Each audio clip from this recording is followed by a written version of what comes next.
Olá! Neste vídeo vamos entender sobre um dos tipos de montagem mais usuais, que é a montagem por encaixe. Apesar de ser um sistema de montagem, como ele é configurado a partir da geometria da peça, entendemos ele como uma característica geométrica de projeto. Por isso, ele é estudado nesse modo. Acompanhe comigo. Aqui temos alguns exemplos principais de montagem. Nós temos o encaixe por dois componentes. Esse sistema aqui, que não deixa de ser um encaixe, apesar que eu possa utilizar uma argola metálica, ou plástica, ou até um tecido para fazer para ser preso aqui nesse sistema. Também os encaixes do tipo pote-tampa são todos sistemas de encaixe muito utilizados em peças principalmente injetadas, e que a gente tem que entender quais são as configurações que permitem que este braço aqui se movimente, ele se deforme e depois ele permaneça aqui, e a força que é utilizada para manter ele preso no lugar e qual é a força que é usada para abrir isso aqui. Quanto mais robusto for este braço aqui, mais difícil vai ser forçar ele para permitir a abertura e remoção aqui do anel. Da mesma forma, encaixes bem projetados permitem o fechamento hermético em conjunto pote-tampa. Existem diversos tipos de encaixe, então a gente vai ver alguns principais aqui neste vídeo. Quando a gente fala de encaixe, uma das possibilidades é trabalhar por encaixes por pressão. Aqui nós temos três tipos principais: o tipo cantilever, o tipo cilindro e também o tipo esférico. Cantilever, nós temos uma parede de sustentação e a partir dela, essa parede de sustentação pode ser neste sentido ou ela pode ser neste sentido, a partir desta parede nós temos um braço e esse braço flexiona para garantir o encaixe dentro de um furo. Enquanto que os sistemas cilíndrico ou esférico, que são inclusive alguns autores determinam como são similares ou até um tipo só, eles garantem que a peça que nós estamos colocando, o pino, permanece praticamente na mesma geometria e o sistema de encaixe é que vai se deformar para garantir que ele seja preso. A partir das geometrias desses cantos aqui, desses raios, nós garantimos ou uma montagem temporária, que ele pode ser encaixado ou desencaixado, ou até uma montagem permanente.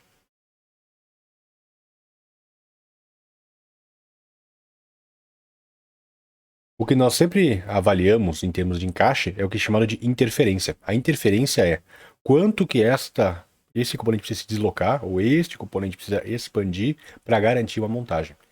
Baseado na característica de polímeros, mais cristalinos ou mais amorfos, nós temos uma possibilidade de flexão de cada material, e isso vai impactar especificamente na geometria dessas peças aqui. Então, quando a gente fala de sistemas cantilever, nós podemos utilizar ele para materiais mais rígidos e para mais flexíveis. Então, aqui a gente tem com carga ou sem carga, e a carga aumenta a rigidez consideravelmente do material. Mesmo materiais então que têm cargas de fibra de vidro, por exemplo, a gente consegue fazer encaixe para montagem de dois componentes. E o que a gente vai sempre considerar é essa interferência aqui, determinada por Y. Quanto que este braço precisa deslocar para que ele entre aqui dentro e este ponto aqui fique travado nesta parede. O sistema cilíndrico, em geral, só são utilizados por sistemas que são com menor rigidez, são mais flexíveis, já preciso deformar toda essa superfície aqui, todo esse volume de material precisa ser deformado para garantir que este componente entre aqui dentro. Um pouco de deformação acontece aqui, apesar de que a compressão do material tem maior resistência do que a flexão, então a maior parte que se deforma em componentes poliméricos é a parte que é flexionada, que é essa daqui. Do ponto de vista de projeto, nós podemos ter encaixes, aqui nesse exemplo um cantilever. Esse cantilever ele pode estar em um bloco sólido, então ele vai ter uma grande força, vai sustentar ele. Qualquer deformação que eu fizer nele, essa deformação não vai ser transmitida para a superfície de baixo.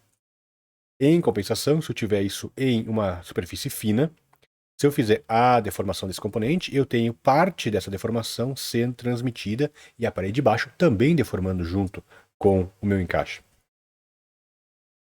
Se eu observar então que a relação entre o comprimento da minha amostra, do meu encaixe e a espessura dessa parede aqui, e a espessura desta parede, então eu vou considerar nesse caso aqui este comprimento, eu vou chamar de L, e esta espessura aqui eu vou chamar de T.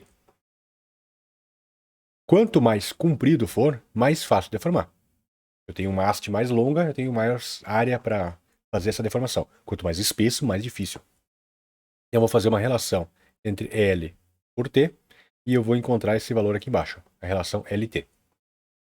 Observem que, se o L for muito grande, praticamente não faz diferença. Tá? Se eu tiver valores a partir de 5 aqui, praticamente não faz diferença o tipo de encaixe, aonde que está posicionado. Agora, abaixo disso, faz uma grande diferença. Se eu tiver uma relação de 3, por exemplo, um pino que não é muito longo, mas é muito espesso, então isso vai ter um efeito muito grande em qual é a configuração que ele se encontra dentro da montagem. Então eu tenho o tipo 1, que é o tipo no bloco. Percebam que, mesmo que eu tenha uma possibilidade aqui de comprimento menor ou maior, isso não faz muito efeito, porque de nenhuma forma eu tenho um deslocamento dessa superfície de baixo aqui, e isso me dá uma rigidez, que é essa capacidade de deflexão que eu leio aqui, a deflexão que eu tenho é muito pequena. Então o pino, por si, né, o encaixe não dá de si, não se movimenta. São encaixes bem mais rígidos e com maior tendência à ruptura neste ponto. Quando eu tenho, na mesma forma, no centro da peça, mas em uma superfície ampla e fina, eu consigo já aumentar consideravelmente a minha flexibilidade. Observem que é considerável, já que eu parto aqui de 1.5 para 1.8, um aumento aqui de 20%, 30%. Então é um aumento considerável. Porém, se em vez de ele estar no centro, eu tiver ele em uma das laterais da peça, eu não tenho superfície do lado de cá para ajudar a resistir movimentos nesse encaixe. Dessa forma, eu tenho maior flexibilidade desse conjunto. Eu tenho menos área aqui para sustentar ele no lugar. Então eu consigo aumentar um pouco mais ainda. Porém, se eu tiver ele que em vez de ele estar lateralmente tocando, ele está de frente tocando em uma das arestas da peça, qualquer flexão que eu tenho aqui, a área da frente, que deveria dar sustentação, que deveria se opor ao movimento de deformação, não existe. Então, eu só tenho a parte de trás para tentar resistir a essas forças aqui. Com isso, eu consigo deformar grandemente. Observe que o 4 tem uma grande deformação aqui. Além disso, tá, eu devo esperar deformações. Eu consigo entortar um pouco a minha parede fina, porque a força aplicada sobre o meu ponto principal aqui acaba sendo transmitida. E a forma de maior flexibilidade, né, é a forma 5, onde eu não tenho nem área à frente, nem área atrás, para manter a sustentação desse pino. Nesse caso aqui, qualquer força que seja aplicada, ele facilmente se deforma e deforma junto uma grande área. Então, todas elas aqui, a gente está desenvolvendo aqui, está o 5, vocês podem ver que é uma força considerável, mesmo em pequenas razões de aspecto, eu tenho aqui deformações bem consideráveis. Então, o que eu tenho sempre avaliando aqui é, uma vez que eu tenho uma força aplicada contra o pino, quanto de área da estrutura que sustenta esse pino se deforma em conjunto com ele. Se eu tenho um bloco, nada se deforma praticamente. Se ele está no centro de uma parede muito fina, a deformação até ela tem uma pequena área aqui, mas ela é muito restrita ainda. Se ele está numa das laterais, ele consegue se deformar um pouco mais. Se ele está numa frente, onde o lado que deveria sustentá-lo não existe, ele se deforma bastante, tanto quanto praticamente se ele está no mesmo sentido da parede fina. Então essa é uma das formas de considerar qual é que é a geometria. Isso vai nos determinar qual é a geometria, né? Se eu estou numa condição dessas, eu posso trabalhar com pinos mais finos, já que ele vai ter que se dar da deformação e a parede não vai contribuir com nada. Se eu estou nesta configuração aqui, eu posso trabalhar com pinos mais grossos, já que parte da deformação vai ser transpassada para a superfície da peça. Em termos de modelos de encaixe, nós temos aqui modelos externos e modelos internos. Então, neste encaixe aqui nós temos a peça presa por fora, né, o encaixe preso por fora, a deformação principal acontece neste elemento aqui, parte neste, e nesse caso aqui eu tenho uma deformação interna. Eu tenho um conjunto grosso aqui, né, a deformação desse conjunto é muito pequena, e a maior parte da deformação tem que acontecer nesses braços aqui. Observe, inclusive, que aqui o comprimento deste encaixe é curto, enquanto o comprimento deste encaixe é longo. Já que eu não tenho deformação desses elementos, toda a deformação tem que ser dada por este braço aqui. Aqui a gente tem alguns tipos de elementos de montagem. Eu vou mostrar aqui, se eu consigo aumentar Aqui nós temos sempre o tipo de encaixe pote e tampa, né? Então a gente está com ou essa configuração aqui ou essa configuração aqui. Vou tentar apresentar aqui. Nós temos aqui esse tipo de encaixe. Então o que nós tentar mostrar isso aqui em aumento. Deste elemento para este elemento, o que nós temos é um encaixe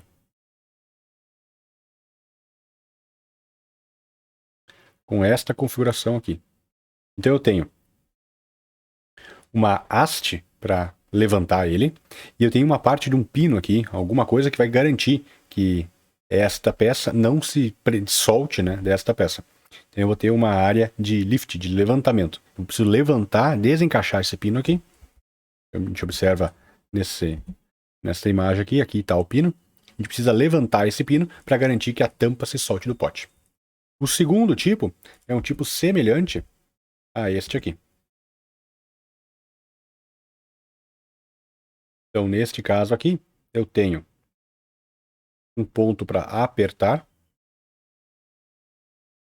e eu tenho um encaixe onde eu preciso apertar essa tampa, ela vai se deformar neste sentido aqui, ela vai vir para dentro. Ao vir para dentro, este encaixe agora vai se soltar desse aqui. Então, o que eu tenho é isso aqui contra isso aqui. Eu preciso fazer uma força neste sentido aqui para que eu tenha o desprendimento desse encaixe. Aqui é um sistema semelhante, porém eu tenho um encaixe em cada um dos lados. Observem que eu tenho aqui uma espécie de gancho, aqui um segundo gancho, e eu preciso apertar este gancho aqui, e aí nesse conjunto tem um limitador. Peço desculpas porque isso aqui são materiais de um dos livros mais completos sobre encaixe, porém a qualidade das imagens não é boa. Este aqui é um outro elemento, onde eu tenho esta configuração aqui contra esta configuração. Porém, o que é interessante neste caso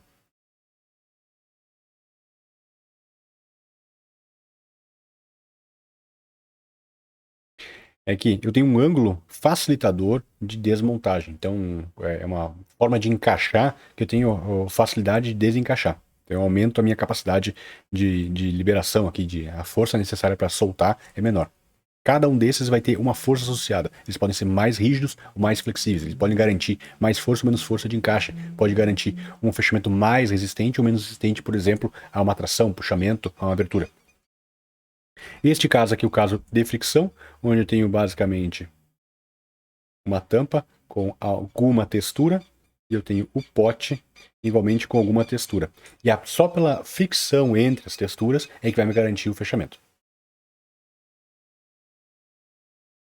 Neste caso aqui eu tenho da mesma forma, porém eu tenho uma tampa, um pote, e neste pote é preso um inserto, muitas vezes metálico, e este inserto metálico é que vai se atritar, vai se raspar na tampa e vai garantir aqui uma fricção. Então, é uma das formas onde eu tenho a capacidade, por exemplo, de alterar esse elemento aqui para aumentar a força de fechamento. Um outro tipo é esse aqui, que é um sistema de levantamento, onde eu tenho o pote interno com este pino e eu tenho a tampa fazendo este pino aqui. Então, neste caso, eu preciso fazer uma força nesse sentido para conseguir abrir o pote. E ainda tenho esses encaixes, que são encaixes de deformação. Observem que ele garante uma alteração aqui desta geometria, ela se deforma, o pino permanece constante. É uma forma também de encaixe do tipo fecho. Quando a gente faz definições a respeito dos encaixes, nós temos as seguintes características. A gente evita raios muito retos, né, muito pequenos. Comprimento do pino muito curto. E também ângulos de entrada muito íngremes. Todos eles vão dificultar o nosso encaixe. E nós preferimos a presença de um raio aqui, já que este ponto é um concentrador de tensões e a gente quer distribuir essas forças aqui, essas tensões, por uma área maior. A gente apresenta um raio. Além disso, o comprimento, a gente mantém ele o mais longo possível, porque é ele que determina nossas forças. A gente vai ver logo em seguida como calcular essa força. Por fim, nós temos a capacidade de trabalhar com ângulos menores. Isso vai reduzir a força de entrada além destes pontos. Quanto que a nossa interferência ela é maior ou menor. Nós vamos apresentar aqui um ângulo de saída para facilitar o desencaixe ou não. Vamos apresentar um raio aqui para facilitar essa saída ou não. Então, são todos esses elementos que garantem uma possibilidade de encaixe, esse encaixe ser permanente, esse é um tipo de encaixe permanente, onde muitas vezes eu preciso romper esse encaixe aqui para desmontar a peça. Em utilidades domésticas, muitas vezes a gente tem um liquidificador, uma bateria, que ele é feito com esse tipo de encaixe, esse tipo de encaixe permanente, que ele garante que para eu conseguir fazer a manutenção eu preciso quebrar esse pino. Por quê? Porque ele é uma garantia de fábrica que se eu fizer uma desmontagem, por exemplo, ele invalida a minha garantia. Então, uma das formas do projeto garantir uma desmontagem, por exemplo, ele precisa ser feito somente na assistência técnica, e aí a assistência técnica vai ter certeza que isso aqui não foi desmontado anteriormente e alguém mexeu naquele componente ali para invalidar a garantia. Então, quando a gente fala desses encaixes por pressão, o que nós temos? Nós vamos ter os nossos comprimentos, o nosso raio, a nossa linha de interferência, onde temos a possibilidade de ter um ângulo de liberação, um ângulo de entrada. Isso é dado, em geral, por uma equação, a gente vai ver na próxima lâmina, da seguinte forma. A força está aqui para conseguir liberar ele a partir de diversos materiais é dado pelo largura desse nosso pino, o raio de entrada, o comprimento dele, que é dado em L, a espessura dele, quanto que é a interferência que vai existir depois dessa peça ter feita, e também qual que é a espessura da nossa parede inicial. Lembra que ela se ajuda a deformar, então ela também contribui nesse conjunto aqui. Em geral, a gente pode atribuir esses valores aqui. Então, se eu quero saber qual é a força que eu vou ter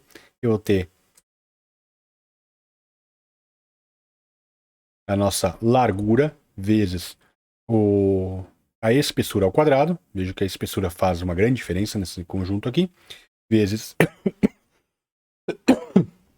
o modo de flexão do material que a gente está trabalhando.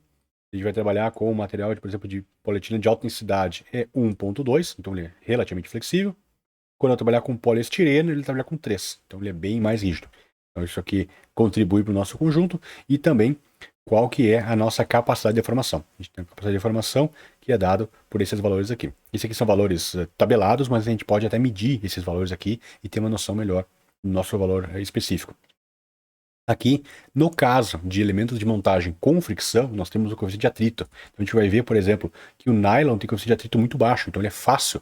Se ele tiver um encaixe por atrito, ele é fácil de ser montado ou desmontado. Enquanto que outros materiais, como o pomo ou policarbonato, ou o acrílico, tem alto coeficiente de atrito. Ou seja, a necessidade de coeficiente de atrito maior vai levar a maior força de adesão entre uma parede e outra e vai dificultar a nossa montagem e desmontagem. Nosso atrito de montagem de encaixe e desencaixe. Esses valores aqui são divididos por 6 vezes o comprimento. Então, qualquer milímetro que a gente aumenta o nosso comprimento desse encaixe, reduz proporcionalmente em 6 vezes a nossa força.